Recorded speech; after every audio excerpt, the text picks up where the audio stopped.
Well, hello YouTube, this is Layout123 with another video, and today we're going to be doing an Ertl collection update. It's been quite a long time since I've done one of these, so I had to have a look at the last video I did to see what I had shown and hadn't shown, but I thought, seeing as it's been probably nearly 3 years since we did the last one, I thought I'd just go through it all again. If you want to see the other couple of them, I'm going to put links to those in the description below. But yeah, let's just crack on with it. So the first ones that I ever got were these Thomas ones, and these were all out of the box when I got them. They weren't in that great condition. I think I only paid about £1 a piece for them at the time. And if you just have a look, I did paint up the buffers on all of them.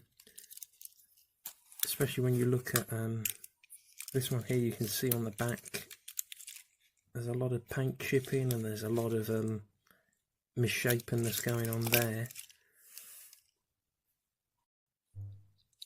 I mean, if we just take a minute to look at Ben, he was from a stand at a train fair, and you can see he's certainly seen better days. A long time ago, his front coupling's totally broken and bent, and the back one is intact. There's no cab in this one at all, no cab detailing, pretty much all of them to be fair. But I always found this one a bit frustrating. It was never really weighted very well, and I'll show you that now. So I've just bought a coach in to show you. It does have this tendency to want to sort of just derail from where it's so heavy at the rear. It's always sort of like falling back, if that makes sense. It does sort of have a bit of a wobble to it, whereas if I bring Thomas in, you'll see Thomas just couples up to it and he's off to do his work for the day. Obviously as well, the railway wouldn't be complete without the fat controller and guardsman. These were found at a toy fair as well. If you just want to have a look underneath there, you might be able to pick out some of the licensing information. These two were in a little seal bag, and I think they had something like £2.50 on them. They were very, very cheap, and it was really the fat controller that was mint. I thought, well, it's worth getting it just for the fat controller being in that good condition. You can see there is some paint chipping going on there. I mean, when I bought all this, I wasn't really too bothered about the condition. It was more just having the actual items.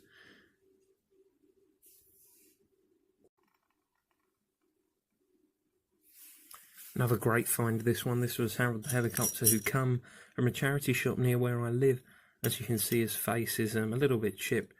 But I was really inspired by what people had done with the Ertl Thomas the Tank Engine range on YouTube, and it's just such a great toy system. It's amazing that we don't really have something quite as good as this nowadays. It's such a shame. But yeah, Harold, I think he was only something like £2, if that, from the charity shop. And this one was 2001, so 19 years old, this toy is, and you can just see how well made it was. I mean, some of the detail that's picked out on the side here with the doors and such, you just don't get this sort of level of attention to detail in toys today. Obviously, last time we did the Ertl video, I did show you the boat that I've got, which is mint in box. This one, still, I haven't opened it. I did debate opening it and putting a little canal in on the actual layout, but I don't know. I didn't really want to do it. I just quite like it as it is. I think it's one of those things that could become even more collectible as the years go on. If we have a look at the back here, I'm trying to pick out, see if there's a date anywhere. Yep, 1999. You can just see it in the bottom corner here. Just under there, 1999. So quite an old timer, but doesn't that just look fabulous? And the collector's cards that come with these are brilliant, and you have to say, just to have some sort of historical note on there as well. You can pause the video if you want to read that. It just it's a different time, isn't it? It's a real bygone era, these kind of toys nowadays.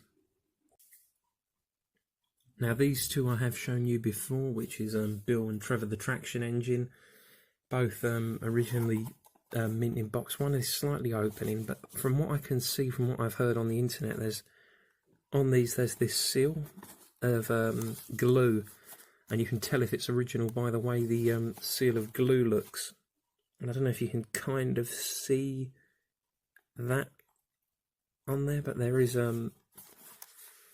that seal that people do talk about. It's difficult to really explain. There's almost sort of a rough looking seal.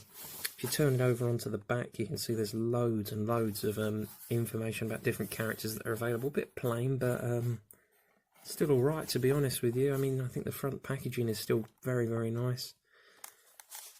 This one is Bill. Obviously, I've shown you Ben, and you can really see now just how beaten up and battered Ben is in comparison to his, is it his brother in the series? I can't remember now. That's terrible, isn't it, really?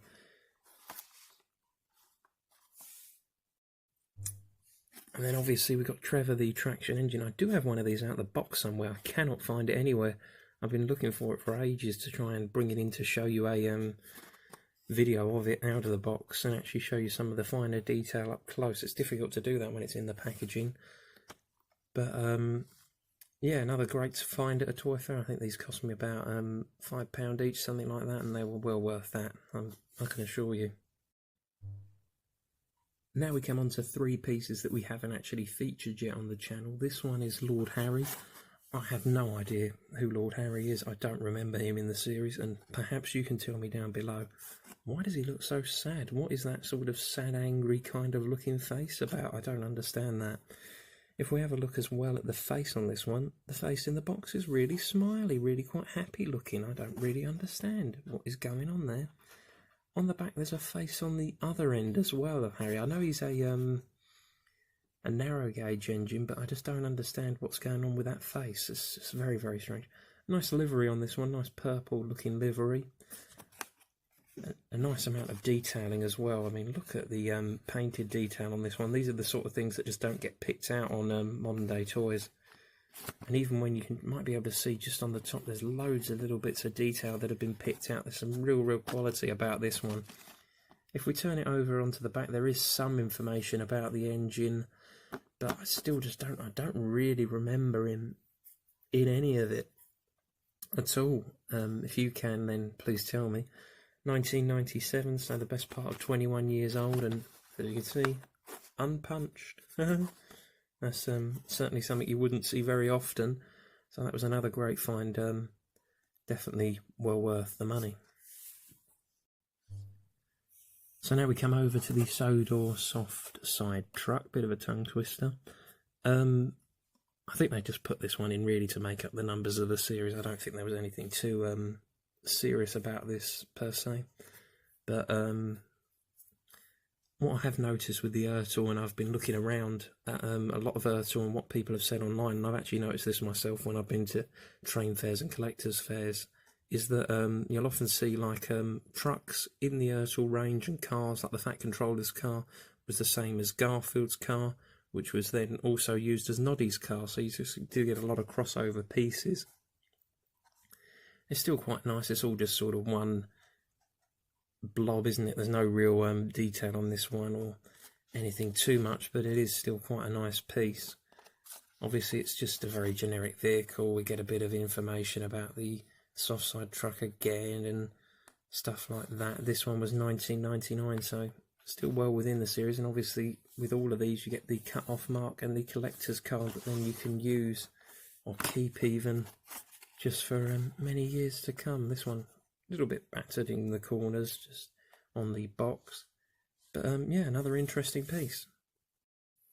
So then finally, this is Sir Handel. There is some absolutely wonderful detailing on this one, and look at the packaging, the way that glistens. It's pretty cool, isn't it?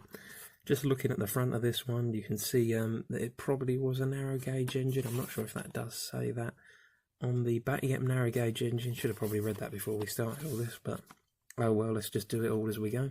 I do love as well the detailing on the collector's cards. You just normally nowadays you just get a picture of the train with some CGI blah blah in the background, but it's nice to see some real attention to detail. Just looking at the face again, you can see seems quite happy chappy, doesn't he, Sir Handel? Don't again remember him in the original series. I don't know whether I was asleep for several episodes or what happened, but the paint job on this is great. Supposedly limited edition. I don't know how many of them there are out there. I don't know if it says anywhere on the back here. It doesn't say anywhere at all specifically about how many there are. But it's, yeah, definitely another nice piece. Right, so for the last sort of main piece, and this is the last piece, now we come up to the last piece, it's quite a nice big piece, so it's going to take a little bit of moving around, so give me a second and I'll show you that. So there we are. So after a little bit of moving around and shifting, we finally have this, which is the low loader. I mean, this is probably one of my favourites. It's just, look at that. Look at the detailing there on that truck. Doesn't that just look fabulous? Now, I don't know whether it's already been out of the box. I wouldn't say it has, but there's just sort of these funny marks on the top of it, sort of a browny kind of colour to it.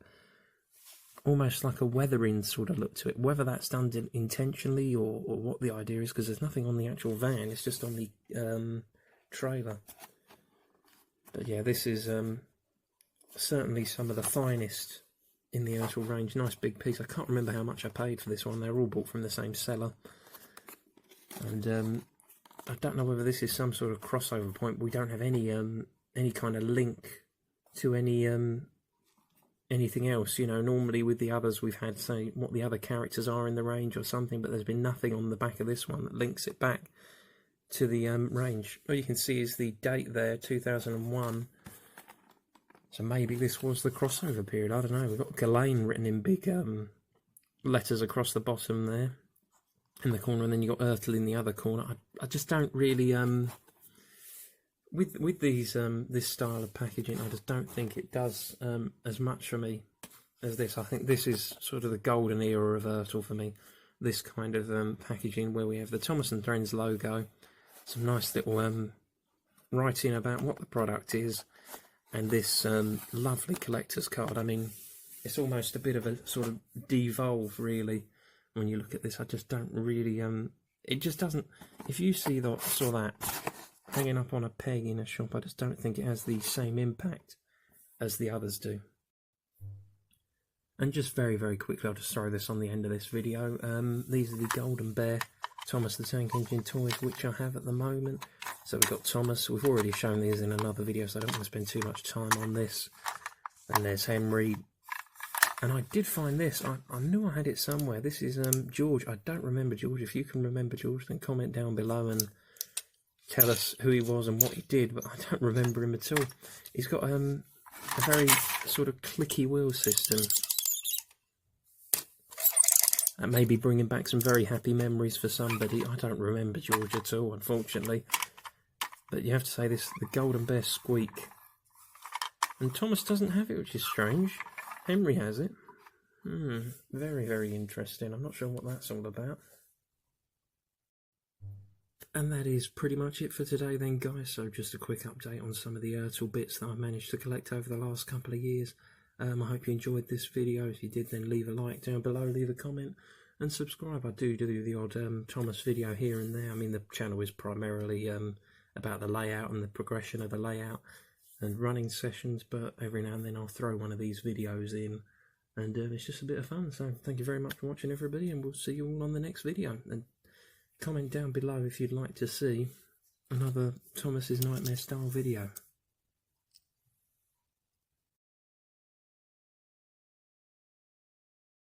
Noticed this myself with the Ertl range, is that the car that the Fat Controller had was the same car that Noddy had, and then the same car the Fat Controller there.